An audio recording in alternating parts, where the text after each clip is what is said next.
Bangladesh cricket board বিসিবির সভাপতি ফারুক আহমেদের পরিচালক পদ বাতিল ঘোষণা করেছেন জাতীয় ক্রীড়া পরিষদ।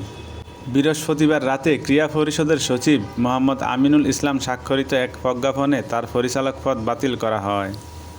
এর আগে ক্রীড়া পরিষদ ফারুক আহমেদকে বিসিবির পরিচালক মনোনীত করেছিলেন। তিনি পরিচালক পদ হারানোয় বিসিবির সভাপতি পদে থাকার ন্যায্যতা হারালেন।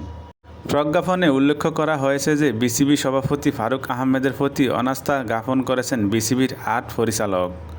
তাদের অনাস্থা আমলে নিয়ে ও বিসিবি সংক্রান্ত গঠিত সত্তা অনুসন্ধান কমিটির প্রতিবেদন পর্যালোচনা করে বিসিবির কার্যক্রম স্বাভাবিক রাখার স্বার্থে ফারুক আহমেদের মনোনয়ন বাতিল করা হয়েছে বলা হয়। এর আগে ফারুক আহমেদের বিরুদ্ধে অনাস্থা প্রকাশ করে যুব ও ক্রীড়া উপদেষ্টার কাছে চিঠি দিয়েছেন বিসিবির ৮ পরিচালক। চিঠিতে গতকাল ২৮শে মের তারিখ উল্লেখ থাকলেও এতে স্বাক্ষর করা একাধিক পরিচালক বলেছেন তারা ফারুক আহমেদের ওপর অনাস্থা জ্ঞাপনের চিঠি বিষয়ে জেনেছেন আজই।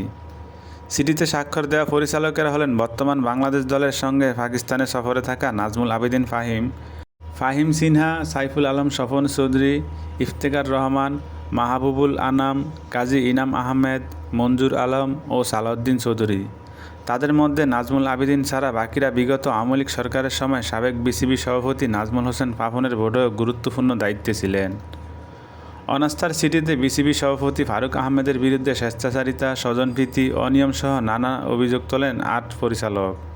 চিঠিতে দাবি করা হয়েছে বিসিবিতে বিভিন্ন কমিটির প্রধান হিসেবে তারা নিজেদের মতামত দিতে পারছেন না। সেজন্য তারা যথেষ্ট দক্ষতা ও যোগ্যতা থাকা সত্ত্বেও যথাযথভাবে তাদের ভূমিকা রাখতে পারছেন না। এই পরিচালকদের দাবি সাবেক কোচ চন্ডিকা হাথুরুসিংহেকে কারো সঙ্গে আলোচনা না করেই ফারুক আহমেদ তার একক সিদ্ধান্তে অপসারণ করেছেন। এছাড়া বিপিএলে যাচাই বাছাই না করে ফ্রাঞ্চাইজি মনোনয়ন, বিসিবির তালিকাভুক্ত ইভেন্ট ম্যানেজমেন্টকে কোম্পানি কাজ না দেওয়ায় সামাজিক যোগাযোগ মাধ্যমে আসা আরও কিছু অভিযোগের কথা উল্লেখ করা হয়েছে চিঠিতে। এর আগে গতকাল রাতে যুব ও ক্রীড়া উপদেষ্টা আসিফ মাহমুদ সজীব ভুঁইয়ার সঙ্গে সাক্ষাৎ করেন বিসিবি সভাপতি ফারুক আহমেদ। সেখানে ফারুককে জানানো হয় সরকার আর বিসিবি সভাপতি পদে তাকে চাইছে না। এই ব্যাপারে আজ ফারুক বলেন, আমি সিদ্ধান্ত নিয়েছি পদত্যাগ করব না। আমাকে বলা হয়েছে সরকার নাকি আমাকে আর বিসিবি সভাপতি হিসেবে রাখতে চাইছে না, কিন্তু কেন রাখতে চাইছে না সেটার কোনো কারণ তারা আমাকে বলেনি। বিনা কারণে তো আমি পদত্যাগ করতে পারি না। ফারুক আহমেদকে পদত্যাগ করতে বলার মধ্যেই খবর এসেছে জাতীয় দলের সাবেক অধিনায়ক আমিনুল ইসলাম বুলবুলকে বোর্ড সভাপতির দায়িত্ব দিতে চায় সরকার। বিষয়টি নিয়ে বুলবুল বলেন তার সঙ্গে ক্রীড়া উপদেষ্টার কার্যালয় থেকে যোগাযোগ করা হয়েছিল, তিনিও কাজ করতে আগ্রহী।